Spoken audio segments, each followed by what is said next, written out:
Joining us on the first debate tonight, KC Singh, former secretary to the MEA, live from Delhi. Also from Delhi, Rajiv Dogra, also former diplomat. Mirza Faizan, aviation expert, joining us live from North Carolina in the United States. And also Dima Kulchinsky, journalist, live from Kiev.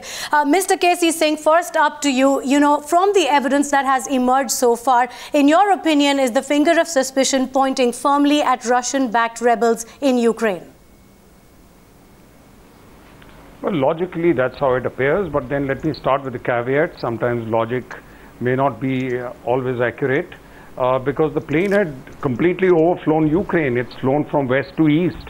So if the Ukrainian government had to bring it down, it didn't have to wait till it was entering the almost entering the Russian territory.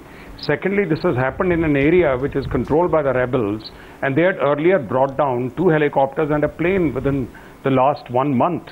And also within that area, there's a small group of Ukrainian soldiers who are holding out an enclave, and that is the one that the Ukrainians have been supplying by air. So there is an incentive, there was an incentive to bring down a plane which the rebels thought might be resupplying that contingent. So everything points in that direction. Of course, the conspiracy theory is that the Ukrainians have done it to get them and the Russians a bad name, but that the Russians will have to prove. Because the logic is pointing in the other direction.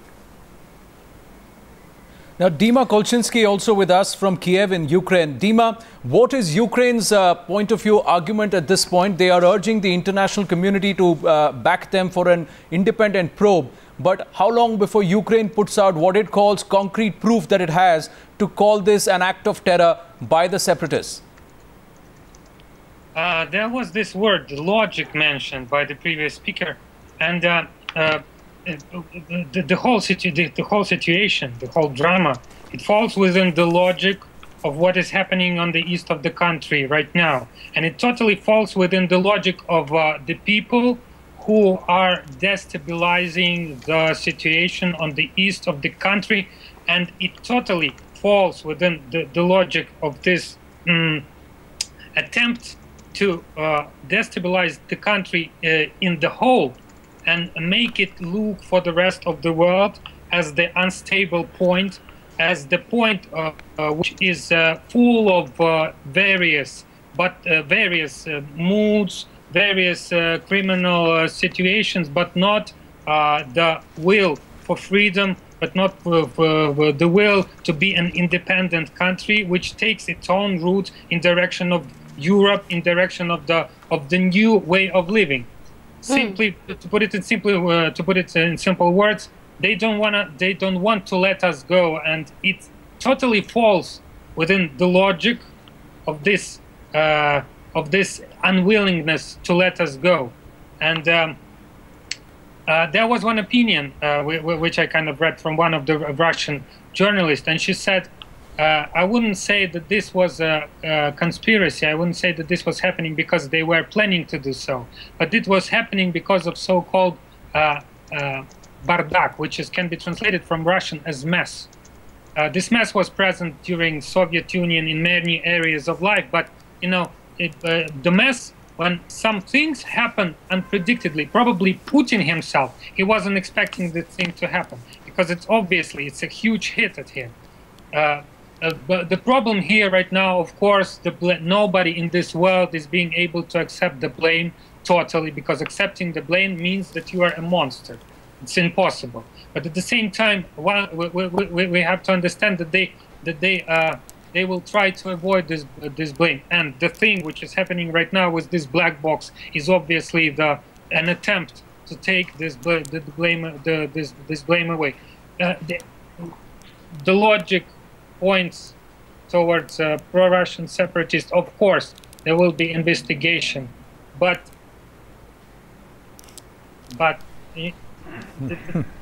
there aren't that many. Yes. Things that can. Dima, you've talked about, some Russian quarters talking about the whole mess in the situation being responsible. In fact, the Russian President Putin himself has come out and said, this is what happens when you have a mess, so to speak, in a particular. But before we come to the global impact with you, Mr. Dogra, I just want to quickly go across to Mirza Faizan and try and understand some of the theories that have been put forth, some of them coming from the Russian quarter, which includes one theory that says that Putin was in fact the target, that his plane, the presidential plane, and this MH17 were quite, 17 rather, was similar, and that it was in fact Vladimir Putin who was targeted and that went wrong. What is your take on that as an aviation expert? First of all, I'm sorry, there is a little confusion probably because I'm not the aviation expert. No, Dima, the question was to Mirza Faizan, another yes, guest I'm going across to Mirza Faizan on that. So we'll go across to Mirza Faizan. Do stay on with us, Dima. Let's take a listen. He is the aviation expert on the panel this evening. Yes, Mirza. Yeah, good evening, Tina. And, now, as an aviation safety expert, we do not start with idea which is built before we actually see the crash site, before we actually have a look at the data which is being recorded by flight data recorder and cockpit voice recorder, that is the black box. Now, this could be one of the possibility that Putin's plane could have been a target, because I was just having a look at the Putin's aircraft, and incidentally, that the outer painting of the Putin's aircraft matches very similar to Malaysia's MH17, the same blue border, blue line running all across the aircraft. That is number one. But then, Mr. Faizan, I mean, are those the kind of evidences that are looked at, the painting on the outside of an aircraft? That's not what is really employed to discern exactly which aircraft it is.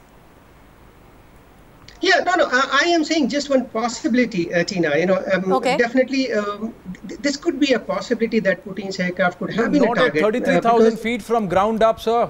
Not at 33,000 feet from ground up, and that too when an airline, there was a 40-minute delay. And Rajiv Dogra, the problem here is that if Russia is talking about a mess, who created this mess? Who's backing these separatists? And how did they get a Buk missile launcher in possession? It's not a surface-to-air missile launcher is not that any militant outfit gets its hands on. No, this again is still under.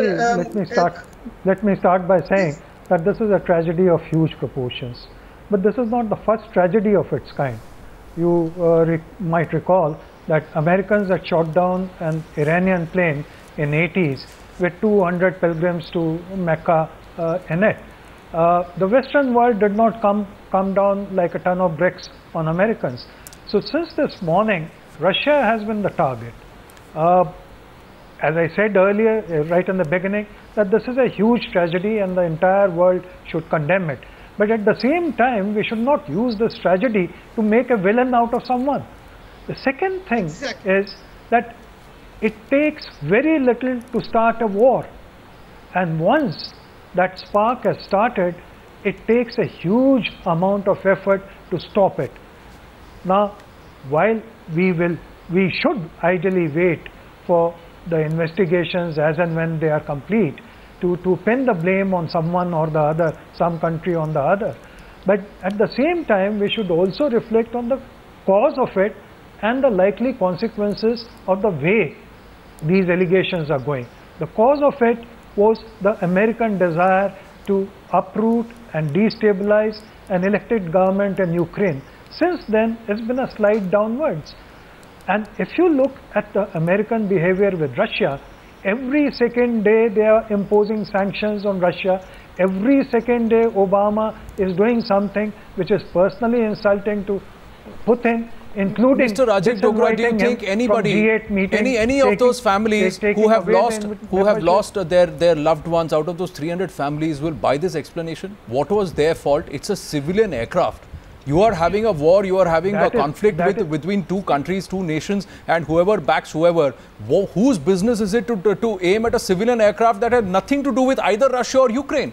I'm sorry, can I add up a That is what I started with, that this is a huge tragedy. But one must look at the cause of the tragedy, because bigger tragedies lie in store then.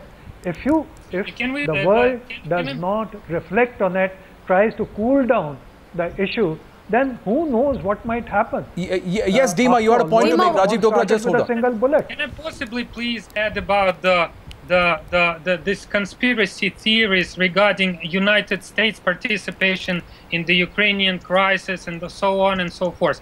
I have been explaining huge amount of times to my friends abroad, to people I know from abroad, that United States, Europe, and Russia have nothing to do with what's happening in Ukraine in last previous months, for the reason that people in this country, they simply got sick of criminals. They got sick of corrupted government, and they wanted to get rid of it. Another thing is how the various countries, two big powers which are on the sides of Ukraine, have used it. Americans haven't been sending armed guys to the capital of the country in order to destabilize the country. Meanwhile, Russians were doing this.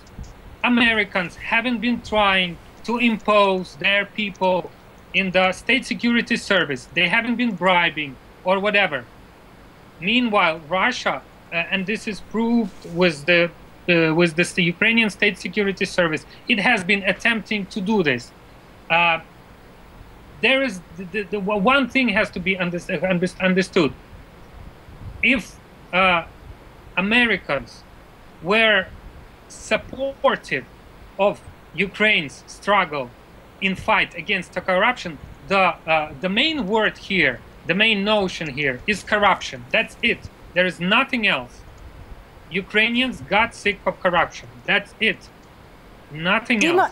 Dima, of course, you're talking about the intrinsic problems within Ukraine, but right now the question is, were these separatists, in those areas that are controlled by the separatists, are they being backed by Russia? Is there a role for Russia to play? That is something we are discussing right now. Let's also welcome another guest who's joining us, correspondent Jake Rashbas, who's now joining us, in fact, from Moscow. Jake, there is a question mark over whether or not the black boxes have been recovered by these separatists. We've heard that they have been recovered and they're going to be sent to Russia for examination, and there is a large-scale concern over whether that should happen because the world is pushing for an international probe. What can you tell us about that? So there are contradictory reports about what has happened with the black boxes. It was reported already last night that one of the black boxes had been found and that it was already on its way to Moscow to be investigated there. Those reports, though, come in contradiction to more recent reports that all the black boxes have only been found more recently. Ukraine has charged Russia with being in control of one of the black boxes at the moment, but Russia insists that all the black boxes should remain where they were found. Of course, these come in great contradiction to one another, but that is fitting, seeing as most of what we've been seeing today coming from the two sides have contradicted one another. So, for example, whilst Ukraine has blamed Russia for what has happened to MH17, Russia continues to say that Ukraine bears responsibility. So, just as the black boxes reports contradict one another, so does most of what the media has been reporting today. But Jake, what is Russia's point of view here when there are audio intercepts which are there all across, global media, which show that the separatists were communicating with the Russian intelligence officer and one of their majors and saying, we've shot down a plane, we thought it's an Antonov, but it turns out to be a civilian aircraft. So is this an exercise that's gone horribly, horribly wrong, and Russia is now worried that they will be blamed for it? So the Russian media has been reporting within the last hour that officials are saying that the leaked, intercepted phone call which Ukrainian officials have publicized of an alleged Russian intelligence officer speaking with members of the Donetsk People's Republic, which has proclaimed its own independence away from Ukraine, saying that it has been edited, and that is a quote. They are saying that it was fake. Earlier on, though, officials in Russia were not responding to claims that these intercepted phone calls were legitimate. What's been happening today is that charges have been raised against Russia, and rather than addressing the accusations at hand, Russia has been making accusations of its own. rather than agreeing or disagreeing with the accusation that it has been playing a role with the Donetsk People's Republic. It has simply charged Ukraine with provoking attack from the DNR, as it's called. Now Jake, so, what about this one? Jake, you say that Russia says that video, that audio intercept being put out by Ukrainian officials or via Interfax is actually edited and it is doctored. But what about the post by Igor Bezler just about an hour after this entire tragedy happened? Strelkov, now he put it on WeContakte. He bragged about gunning down and bringing down an AN-26. They thought it's a military aircraft. But that tweet and that post was taken off as soon as the realization dawned that it is actually a civilian aircraft and that 300 people, 300 innocent lives have been taken. It has not yet been confirmed whether the WeContakte post from Strelkov was legitimate. Many people were saying it was fake, and even if it wasn't, just because Strelkov wrote, Russian officials will claim that it doesn't necessarily incriminate them. What Russia is seeing now is a movement to kind of distance itself away from the DNR, and just if the DNR gets found out that they were the ones responsible for shooting down the plane. Well, the US President Barack Obama there categorically saying Russia failed to take steps to de-escalate the crisis, saying separatists get steady support from Russia, essentially just stopping short of pinning the blame of this tragedy on Russia. Mr. Casey saying Barack Obama there talking about the sanctions imposed on Russia. Now, the fact is that US also imposed sanctions on Russia after the so-called annexation of Crimea. That did nothing to de-escalate the crisis. So where does it go from here? And the other question that he also touched upon there, how far is Europe going to go, continental Europe, in backing these sanctions? Look, he's made a very clear presentation. He said 4 or 5 things. He said the UN Security Council has endorsed it. Now, I have not heard of that. That means Russia has not vetoed whatever the Security Council did. Secondly, he said they know that the missile was fired from the area controlled by the rebels. And the third thing is asked for is that we need a ceasefire immediately so that the bodies can be brought out with due respect which is owed to the those who have passed away. So 3 things he's asked for straight away. Now, obviously, US will use this to rally support and push Russia to stop supporting the rebels, because they are holding Russia constructively responsible. They are not so far directly saying that you gave these missiles and you had some control of those people and they have shot them down. But they brought it as close to it as possible, leaving the door open to Russia to honorably withdraw so that they don't lose face, but at the same time accept an international inquiry. He said we should not get ahead of the facts, but he has prioritized what they want to do. But I think they will use this event to force Putin to accept some control over the support he is extending to the rebels. Right. Yeah, Casey Singh, do stay on. I think we've got Tom Barton joining us from Moscow on the phone. Tom did speak to us earlier in the evening. Tom, how Russia would have been listening to every single word that Barack Obama said. How is Vladimir Putin and the president's office going to react to this? Because Barack Obama has just stopped short of naming Russia as responsible. But he said everything else, Tom. He said that Vladimir Putin has the power to de-escalate the situation in the region. He has not exercised that so far. Absolutely, and that is a refrain that's been heard from Barack Obama more than once, and from the US and Western governments, that the power that Russia has to try and rein in the activities of these pro-Russian militants in the east of Ukraine has not been used. But in fact, as far as Kiev and the Western government see it, Russia has been using its power for ill rather than good, funding, supplying, training those militias in the east of the country, which, in their view, has led to this disaster. But do you think Russia has pushed itself into a corner here? They do not have an option but to blink this time around. They will have to adhere to what the international community wants largely.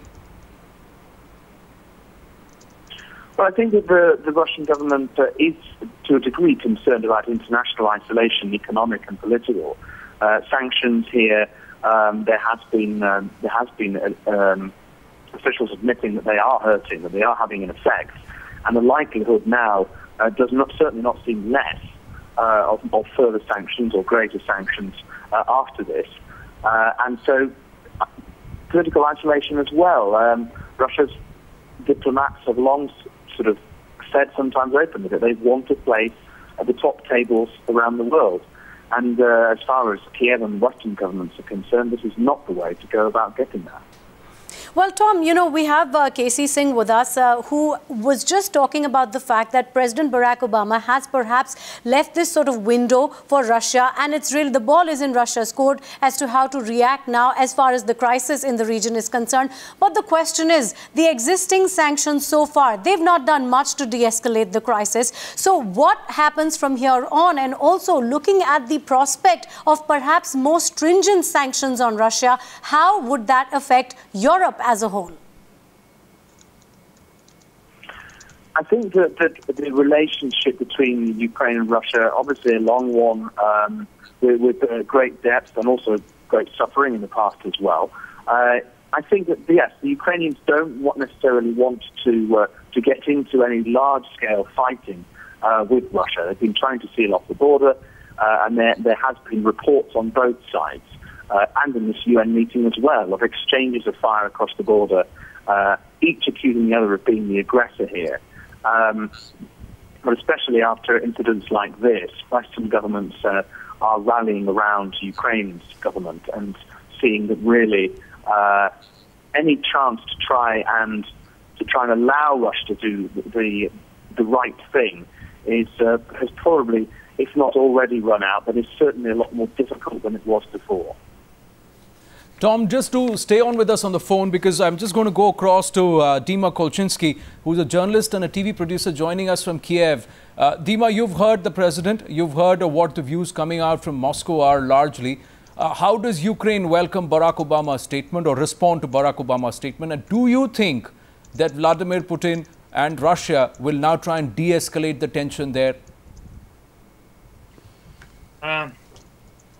One of the things one has to understand when I'm trying to understand the Russian policy, and in particular Putin, you have to consider the fact that in past he was the judo wrestler, and this gives a certain way of understanding how things should be done. In judo, everything that is being done is being done as the reply to your enemy, as the reply to the attack. And Putin obviously is not the attacking kind of opponent. He is the one who is trying to see what will be the move and then take moves after this. So, in my opinion, the only way for Russia to avoid a kind of face-to-face conflict, face-to-face collision with the rest of the world is obviously getting rid of those people who could be blamed for this, who were in charge of this whole situation, and obviously that's most probably the best scenario for everyone. So Dima, you're saying that you think in this scenario perhaps what we might see is a backing off from Russia. You are saying that we might see concrete steps from Russia to de-escalate the crisis? Let's just assume, let's just imagine what will happen if they don't. That means the beginning of the Third World War. That's it. Because Ukraine is not going to give up. Ukraine, the 45 million people in Ukraine are not going to give up to someone who tries to impose willpower from the other country. Where Ukraine have had a long history of relationship with Russia, tough ones. But the Ukrainians are not going to give up, and that would lead eventually to the conflict here, and then to the conflict which will lead to the conflict most probably in the rest of the world. Okay. Right. You know, Mirza Faizan, No, overall, Barack Obama's single largest demand is that there should be immediate ceasefire. The separatists, Russia and Ukraine have to agree to a ceasefire because they owe it to those families who have lost their loved ones for no fault of theirs. And that is something which nobody can say no to, isn't it? Definitely, Anand. See, unless until there is a ceasefire, see, right now my major concern as an aviation expert is the integrity of the black boxes. There has been incidents in past where the integrity of black boxes have been compromised, and in this situation where there is no ceasefire, where there is violence going on, it will be rather impossible to conduct a free and fair accident investigation. And right now, what every leader is saying are just assumptions. Let the investigation come. Air crash investigations happen very scientifically, and there are people in the world. As President Obama said, he has already sent a team of NTSB, that is National Transportation Safety Board. They are on the way to Ukraine to conduct an investigation. So a fair investigation can be done only when there is a ceasefire and the peace in the region. Okay, very quickly, Mr. Kozitsin, importantly for us as Indians, how is India going to view this? Because there's certainly an escalation of the crisis as a result of this civilian airplane being shot down. Is India going to be forced to take a tougher stand vis-a-vis Russia? You see, Prime Minister Modi has just met President Putin. And if you see the BRICS resolution, the declaration which has come from Brazil, there is indirect support to Russia there by saying unilateral sanctions are not good, UN procedures should be used. But I think all that is now, the jury is out on it. After the crash, global public opinion has changed. And I think Russia would be well advised to step back a little. There's a window available to them, and this is the time where they step back, because the induction, and President Obama clearly said, Russia has been inducting heavy weapons and missiles. I think that game is exposed now. They cannot be giving directly heavy weapons and continuing this friction that this is an internal insurgency which is taking place in Ukraine. So their desire to somehow hive off a part of eastern Ukraine, I think that has to be pared down. And on the Ukrainian side, they have to accept that they'll have to grant greater autonomy to these regions which are Russian majority. So there is a window for a compromise, window for a de-escalation, but there is also a possibility that Putin doesn't face up to it, continues to be, because his past behavior has been, he continues to be obdurate, because Ukraine is a very sensitive political and historical issue for them, and they have links with that area. And if that happens, then the escalation would be there, the sanctions will go up. They may not have immediate effect, but it will cost Russia. India would be caught in the middle of it, because next Prime Minister Modi has to be meeting President Obama, Abe and other allies of the US. So you cannot play both sides. So we'll have to take a stand, and the time may be running out for it. No, and it looks like something's gone horribly, horribly wrong there. Let's hope there is the larger lesson of what happens when you have sophisticated weaponry and machinery in the hands of reckless and irresponsible people. It's just disaster waiting to happen, and like it's happened, 300 people have paid with their lives for no fault of theirs. Gentlemen, thanks for joining us on this first debate here on the News Hour.